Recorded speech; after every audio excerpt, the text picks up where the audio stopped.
Nice counter, right, left from Bivol. Now he's on the front foot. Combination punching. Caught it, relaxed, smiling. Oh! Welcome He slept him! to the Blue Corner Combat Sports Podcast. Knockout insights, unfiltered and unleashed, where fists fly and stories hit hard. Welcome back to the Blue Corner Combat Sports Podcast. I'm your host, Joey Azar, with my co-host, Nate the Great, baby. Nate Vain. He has graced us with his presence again after being absent last week, covering all the social media promotion details and whatnot. And this week we got a whole list of things we want to go over with you guys. I'm sure you guys want to hear it. Going to start off analyzing the Jake Paul-Mike Tyson fight. Kind of a gimmick fight, but then we're going to go into this upcoming card, February 22nd, Bivol Beterbiev rematch. We're going to talk about the first fight, as well as this stacked card, absolutely stacked card. I think the Turkey al-Sheikh, the guy who runs Riyadh Season, the Saudi Arabian oil baron, who's been putting a lot of money into boxing. He's putting on some great fights, making the fights that the fans want to see happen, so I'm really grateful for that. We're going to go into that. And then I'm going to let my boy Nate go into John Jones, the Stipe fight, and what's next for him, what the fans want to see, which is obviously that Tom Aspinall fight. All right, Joey. You connoisseur, you. Was this a scripted fight? Was this rigged or what? Scripted is a really powerful word. I would say that, so this is what I've heard. I've heard that Mike Tyson had a knee injury. He's $23 million in debt. His Tyson Ranch marijuana business kind of tanked out. You know, all these lawsuits over the years, like, drained him of his money that he made during his original real pro career. And I think he just did it for the money to pay for his knee surgery. He came into the fight with a knee brace. You know, in the walkout, he stumbles over something. And when I saw that, I knew, okay, this guy is, you know, too old to be doing this. And he really looked his age that night. Don't you agree? I mean, you're telling me he didn't come back to be world champion again, Joey? No chance. 58 years old, oldest heavyweight champion is 48 years old, George Foreman, when he beat Michael Moore. I don't think anyone's beaten that record. I don't think any. That was really special circumstances, but yeah, Mike, I hope that's the end. I hope that's the end for him. You know, he's regarded as one of the best, and you know, as we've seen with a lot of other fighters, they keep doing these fights past their prime. It nullifies their aura, you know, their legend status, you know. So I don't want to see that happen to him. Sure. Do you think this fight diminished a part of his legacy?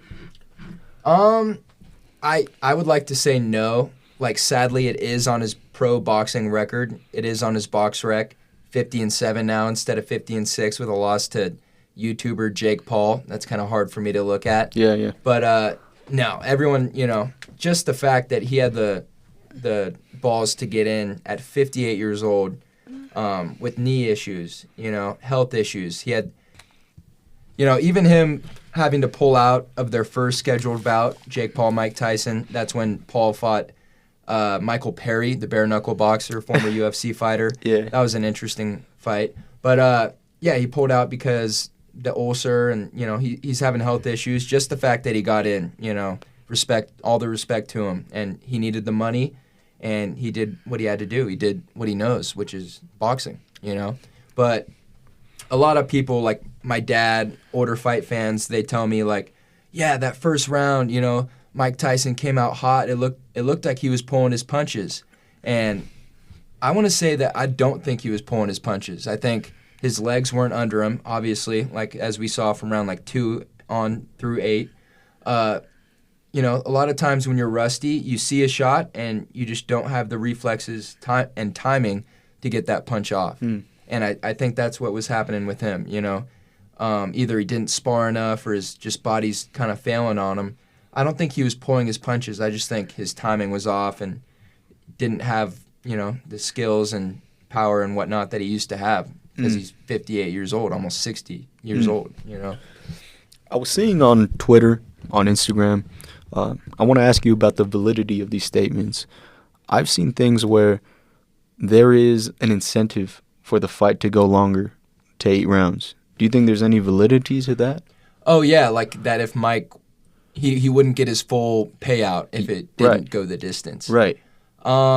These are all rumors, but Okay. makes like nothing's been confirmed by either side, either party. But I do think that has some validity to it, because Jake Paul, he's completely worried about his reputation, and I'm not going to sit here and say like it's 100% true because I don't know that, but I think it's very, very possible, I see. I think it went both ways, Like I think they probably agreed on going the distance, and maybe that explains why we saw a very inactive Mike Tyson from rounds 2 through 8. I think his, his legs weren't under him, needed knee surgery and whatnot.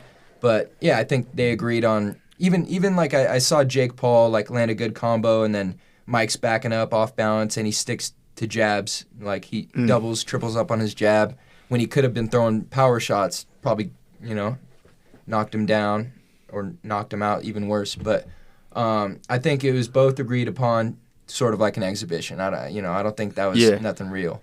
Last 10 seconds, you see 10 seconds of the fight. They both kind of stand in front of each other. Jake Paul bows, shows his respect. It looked like an exhibition to me. Right. Which, Mike, go get your money. Like all the power to him. Fair enough.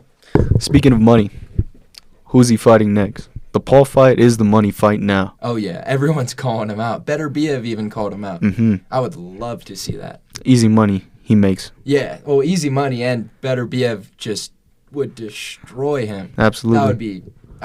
Because most actual, like, boxers you come across probably do not like Jake Paul. Yeah. Like, you ask, like, a little kid. Like, I asked a little younger kid at my gym the other day. I was like, who's your favorite fighter?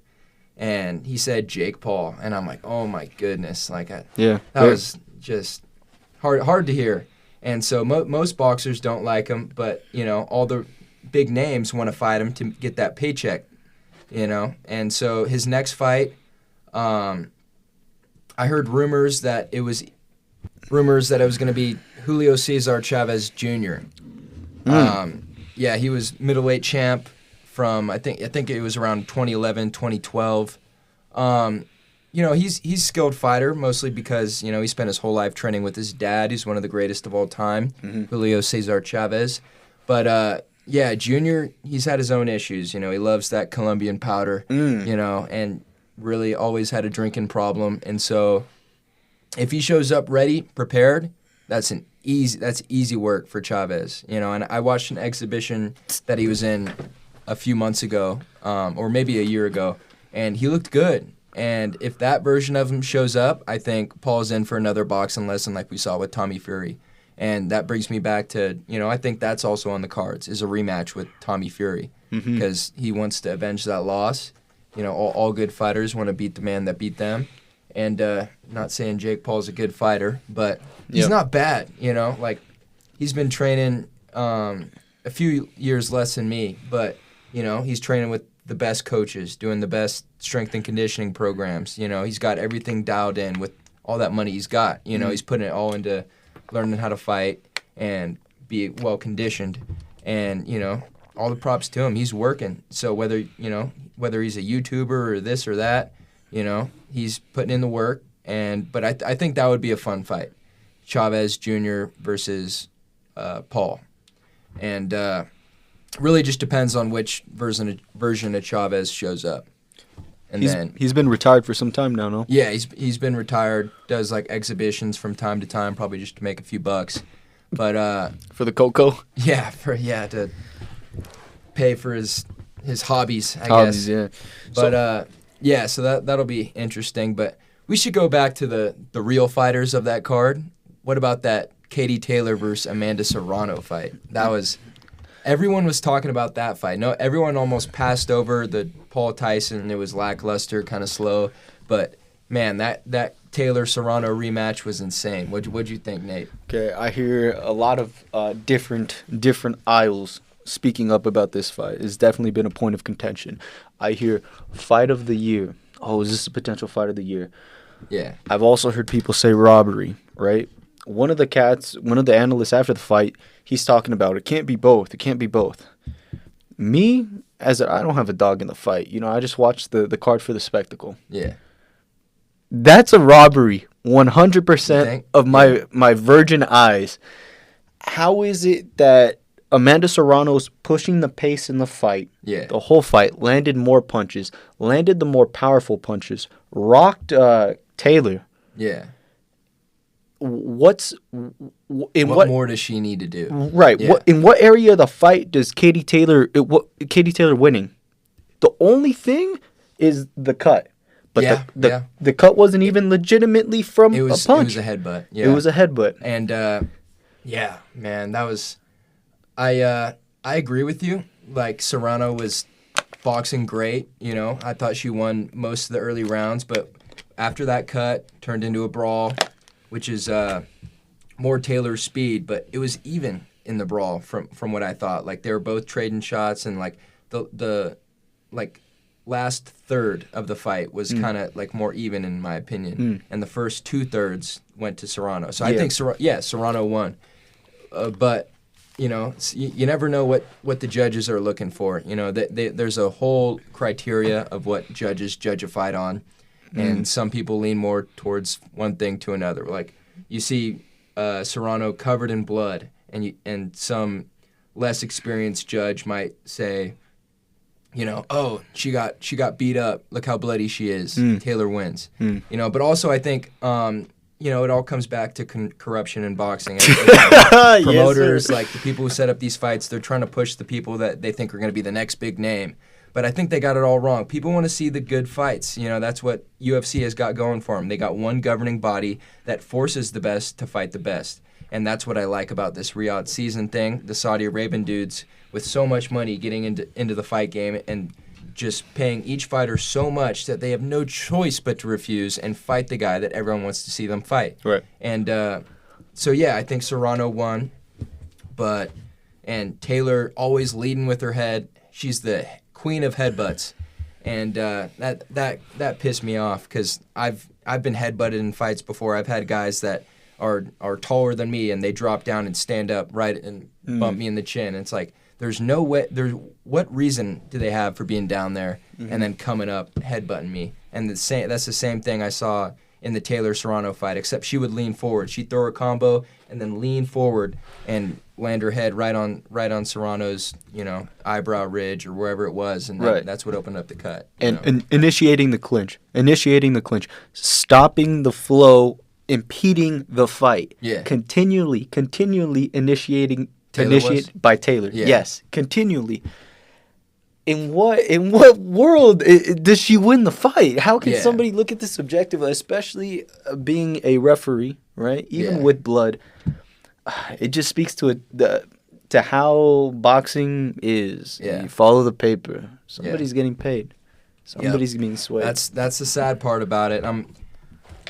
I've heard Dana White's getting involved with boxing. I'm not sure to what extent or what he's going to do, but I hear this, and, you know, with the Saudi Arabian dudes, I really hope there's just ends up being one governing body over the sport of boxing, not 5 different organizations, WBO, WBC, IBF, IBO, like all these different organizations that each have a champion and an interim champion and a regular champion. Like, there's so many paper champions out there that no one knows who the best is, and if they had one organization, everyone would know who the best is. The champ is Canelo Alvarez or whoever it is in whatever weight class, and you're always like putting your money on the next dude that's coming up that's going to beat him. And that's what I think boxing's missing, one organization, and that's why I really like Riyadh season, you know. I haven't heard many fight fans like say they're opposed to it, to be honest. Have you? Opposed to what specifically? I'm going away from the Serrano-Taylor for a sec, just talking about Riyadh season, like the Saudi Arabian money that's making these big fights happen. I haven't heard anyone really say, like, oh, I don't like it for, I don't know what reason it would be.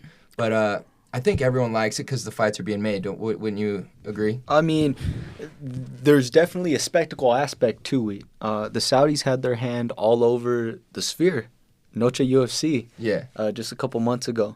And that was at least from a visual standpoint, spectacle, Yeah. the biggest event in UFC history. It Yeah. was even bigger than UFC 300. Now, I'm not saying, before everyone loses their minds, I'm not saying the quality of fights were better. Yeah. I'm just saying the presentation of the fight. Holy shit. Like, That was incredible. Gaethje and Ilya, right? It was, No, Ilya and Holloway, right? it was the one before, it was O'Malley and Marab. Oh, It was yeah, in, the I one think- we talked about last Yes. time around. All Yeah. comes full circle. Crazy. Yeah. But, yeah, so they had their fingerprints all over that. Yeah. And if I like wherever there's money, I would love to see it go to the fighters. That's where 100%. that's what inspires Those us. are the people that are putting on the show. They deserve the money. Absolutely. You know, why should the promoters get 40% or, you know, the guy putting on the fight? Like, he didn't, you know, all we did was make some calls and sign some contracts, you know, like that's. Absolutely. And to speak about promoters, right? Okay, in boxing, we already know the whole industry, I guess, saturated with, oh, I need my money. What have you done for me lately? These type of things. Yeah. Even then, though, with so many pieces of the pie, the fighters still get paid millions of dollars. Yeah. You know, Paul, for how crooked this whole entire thing was. $40 million. 40 and then 20, right? And Yeah. then apparently even the girls got paid. And Yeah. then the people under that, big stacks. Barrios and Ramos, yeah. Right. I think they each made around 10 mil. 10 million. Yeah. 10 million. We're talking the card that just happened, John Jones versus Stipe. John Jones made 6 point something million. How much Stipe make? Well, considerably less. Yeah. I'd be telling you a lie if I could tell you. Yeah. But 6 point something million, and this is the headliner. The guys in the UFC do not eat like boxing guys. Yeah. And I've heard the argument, oh, well, you have to be a big name in boxing to make money. Bro, the Barrios fight. Yeah, a lot of, like, I'm not a, most casuals have no idea who they are. There you go. Like, my brother is a casual, and he's like, man, this fight's good. Who are these guys? Right, You know? right. But, And 10 million. 10 million. yeah. So, I mean, I'd love to see Riyadh season get more into the UFC. I would love to see every single fucking card Riyadh season, you Yeah. know, and to get them their money. Yeah. And I know Dana and Hunter, they have their own thing that they need to build. I get Yeah, it. Dana hates paying his fighters. Right, good, man. right. And I understand. It's a bit, they built literally the infrastructure of the sport here in the U.S. This is a Yeah. young sport. Yeah. So I don't want to be Mr. MMA is nowhere without Dana White and the UFC. Exactly. So that you got a good point there. But at the end of the day, don't matter like whether you created the sport or not. Like these guys are putting their health on the line for entertainment. Yep. They should be getting paid enough that when their career is done, they never have to work again. That's 100% what I believe. Agreed. And And I know Uncle Dana, he ain't gonna give it to them. So if Mr. Riyadh season Saudi yeah, guy, Turkey Al Sheikh, get in UFC. there we go. Get those boys paid. Speaking of Riyadh season, February 22nd, we got the Bivol Beterbiev rematch. A lot of controversy surrounding that first fight. Really just comes down to what style you prefer because it was such a close fight. You know, I'm more of a mover boxer, and Bivol is my favorite fighter, so I'm watching that fight. And like, admittedly, he did give away the last 3 rounds, circling the ring, not really doing much offense. But I thought he had it in the bag for sure. I thought I scored the fight as I was watching. I had him up. It was 3 or 4 rounds, but I thought it was clear. And then they give it to Beterbiev. And here's one thing, take it however you want, you know, but Turkey Al Sheikh, you know, Saudi Arabia, like very Muslim country, and Beterbiev is a Muslim. Bivol is a Christian, you know. Oh, and rigged, 100%. yeah, I think I'm not going to sit here and say, you know, it's 100%. But I think that definitely played a factor, you know, in such a close fight. It surely played a factor because Bivol was outlanded him, landing great, beautiful combinations throughout the first 1 through 8 rounds, bringing the fight to Beterbiev as he was circling. It's those last 3 rounds that sold it for him. And, you know, I'm not going to call it a robbery because it was close, and he did kind of sell it with those last few rounds, like circling and like just keeping his guard up, trying to just survive, basically. And that's not a good look for judges looking at, like, oh, he's just trying to survive, make it through these last rounds. Absolutely.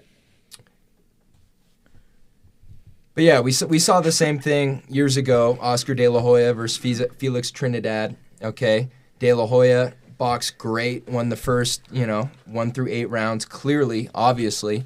I've watched that fight multiple times, the full fight, and he sold it by circling the ring, not doing much offense in the last few rounds. Thought he had it in the bag, so he just thought he'd cruise to a victory. You can't cruise to victories in pro boxing. Maybe if you're the guy that every promoter wants to keep on the win column, then you can get away with whatever you want. But you never know if you're that guy. And I thought that was Bivol, but obviously not because of the things I previously mentioned with Turki Al-Sheikh and that whole faith and whatnot. But we've seen that many times before. So as a fighter, you're going into the fight knowing that you have to win every single round. Doesn't matter. Don't matter if you got a knockdown like every other round throughout the fight and you controlled every other round that you didn't get a knockdown in. You still got to win those last rounds. Don't leave it up to the judges. Make it so clear that you won that no one can take anything away from you. And I think Bivol learned his lesson. The rematch, that's going to be interesting. Yes. Who you think? What do you think the rematch looks like? I like Beterbiev's style, man. I like that dominating type of style, ring control, pressing forward. There we go. Yeah. There we go. We're gonna see though. We're gonna see, and anything could happen. It's a fight. Yeah. We talk about puncher's chances, this, and that. It just takes one shot. Yeah. It takes one shot. Especially from a guy like him who, before their first fight, had a 100% KO ratio. No one else in boxing has that. 100%? 100% KO ratio. He was either 20-0 or 21-0 with equal number of fights, knockouts. No one had gone the distance with him. And so he definitely, as per his record, has that puncher's chance. But I think it depends on which version of Bivol shows up. This is a really pretty close to their first fight. It's kind of like you get done fighting, get your month of recovery, and then you're turning around and going back out, doing it again. And either he's super hungry and he comes to fight and he puts on a great show and learns from his mistakes and makes it a clear victory, or his, confidence isn't all there and it shows during the fight because, boxing is 90% mental. And I think it really just depends on Bivol. Beterbiev's going to come with the same thing he came last time, I think. And I don't think we're going to see anything different with Beterbiev. But it's all, depends on which version of Bivol shows up. We got some other really good fights on that undercard. We got Shakur Stevenson fighting Floyd Schofield. I think that's going to be a good fight. They both have similar styles. And everyone calls Shakur Stevenson the runner. As we saw in his last fight, he's just running from the guy. Forget his name, but he's a power puncher, which, I wouldn't want to stand and trade with him too. But, I think that was the lowest punch count there's ever been in a championship bout. And, that's embarrassing. So, but anyways, this fight is going to be good. They have similar styles. Stevenson believes he has a leg up on Schofield, so I think he's going to come to fight. Schofield's got a lot to prove, so I think that's going to be a banger. I mean, somebody's always got to go. Someone's always got to go. Facts. And I hope it's Stevenson's. Just, even though he's southpaw, I like his style. I watch his boxing, try to emulate him. I think he's full of himself, and I think a loss would help him. Help him really get that chip on his shoulder, try to make the fights happen, and come out and fight instead of circling and moving and trying to scrape away a judge's decision. But and then we got Daniel Dubois versus Joseph Parker. Who you like in that one? We just saw Dubois beat Anthony Joshua, who Alexander Usyk had beaten twice, and so I believe he's the IBF heavyweight champion right now. And he's fighting Joseph Parker, who was a contender for years, but recently he's been doing some great showing. He boxed the head off of Deontay Wilder, clear victory. That was a great performance by Joseph Parker, and I think we're seeing a different version of I think that's going to be a great fight. And I think Dubois probably takes it just from he's younger, fresher, a little bit more locked in, but this version of Parker we've seen recently, man, it's going to be a good fight. This whole card is amazing.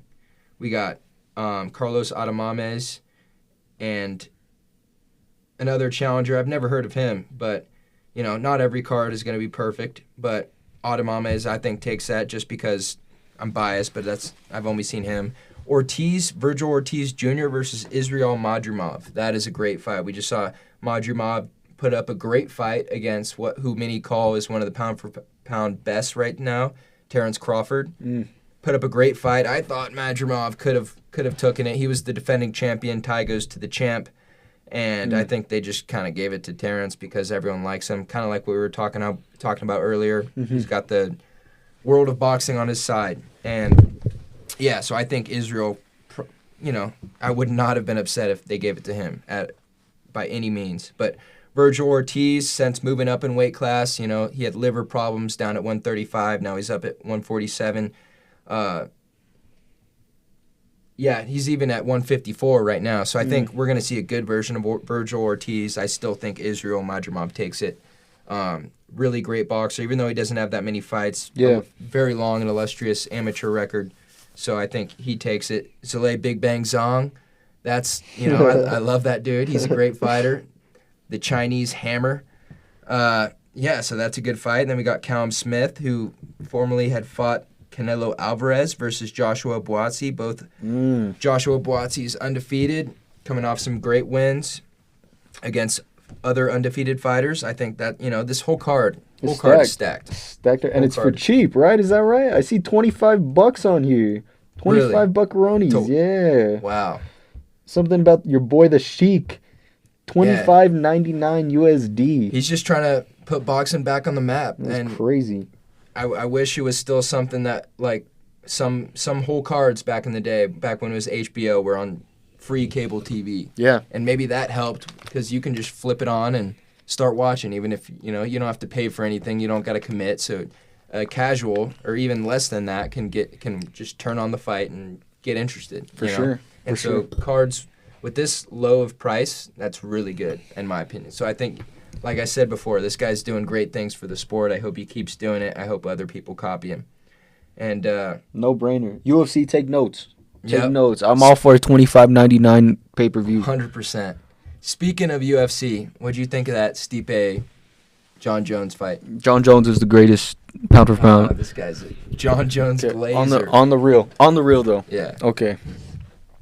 We're talking about promoters, this and that in boxing, right? And how we need a unified body for boxing. Yeah. Dana, we need a unified body for the UFC. You need some people in addition to you, Hunter, making decisions on who's going to fight who without, I don't know what squeaky backdoor deals you guys got going on, but we need to see the best fight the best. I think they're protecting Jones's quote-unquote undefeated record, even though I've watched that fight with Dominic Reyes multiple times. I think there's no way John Jones won that fight. He got the business. He got the business. He got a gift. Early Christmas present. But in what sport do we have someone who has cheated multiple times? Steroids. I think it was 3 times. Three times popped. Where we're still, bad. I love him. The GOAT. He's the greatest ever. Ludicrous. Yeah. Absolutely. And I think that's all Dana White's doing right there. That guy's the biggest John Jones glazer of them all.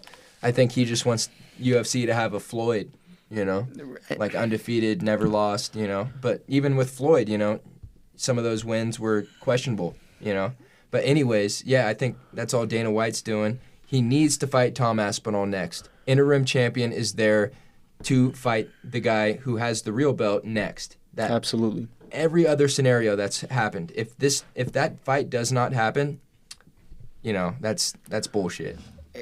It comes to a point where Jones has to relinquish or fight Tom. 100%. That's it. Who else is he going to fight? He wants to fight Alex Pereira. Yeah. He would just maul him. There's no way that fight is happening, too, though, because Dana loves Alex Pereira. He is the golden boy of the UFC right now, coming in short notice all these different times, making the fight, saving cards, and absolutely. knocking the dudes out anyways, Absolutely. And Dana does not want to ruin that undefeated streak he's got going right now. And for what? What? When you already have the guy that everybody wants to see, in Tom Aspinall. Yeah. You need to prioritize the sport over these so-called legacy fights. Ain't nobody that's not super, no disrespect to super casual, right? Because that's fine. Everyone knows Stipe, not as much as John Jones, but everyone knows Stipe is the great big champion. Maybe not a lot of people know Tom Aspinall. I get that. Yeah. But the people that love your sport, the ones that are tuning in to buy the pay-per-views, they know who Tom Aspinall is. Yeah. And you need to give them the proper things before you start losing. He's the greatest threat to John Jones, and that fight needs to happen. And he's the interim champ. It needs to happen. He's the greatest. He's the best threat to any heavyweight or really anyone on the planet. He's got great boxing. He was a professional boxer before he was in the UFC and MMA. And he's a BJJ black belt. Yeah. Good boxer, right? Technically, but also has knockout power in his hands. And he's a big-ass heavyweight. Yeah. He's not, no disrespect to John Jones. And he's got good grappling. Yeah, which is John Jones' forte, And he's quote-unquote young, right? 32, 31, relatively young for this division. Yeah. I can't, people are going to say it's a glaze fest, this and that. Tom Aspinall is the truth. The only other fighter that is well-rounded like this at this level, that is quote-unquote the future, is Ilia Topuria. And that's, way below. Lighter. You know what I'm saying? But just well-roundedness and elite at everything, he's the truth. And the fight needs to happen like you were saying. 100%. Let us know what topics you want to get covered next. If there's any other fighters you want us to bring onto our podcast, let us know. Drop it down in the comments below. Thank you for listening. This has been the Blue Corner Combat Sports Podcast. Once again, I'm your host, Joseph Azar, with my co-host, Nate Vain. John for Jones, pound for pound #1, greatest of all time. Go, bah. Yeah, we'll see once that Aspinall fight happens. We'll see about that. But I'm a little bit of a John Jones hater. But anyways, Can't relate. Have a good rest of your day. Thank you for listening.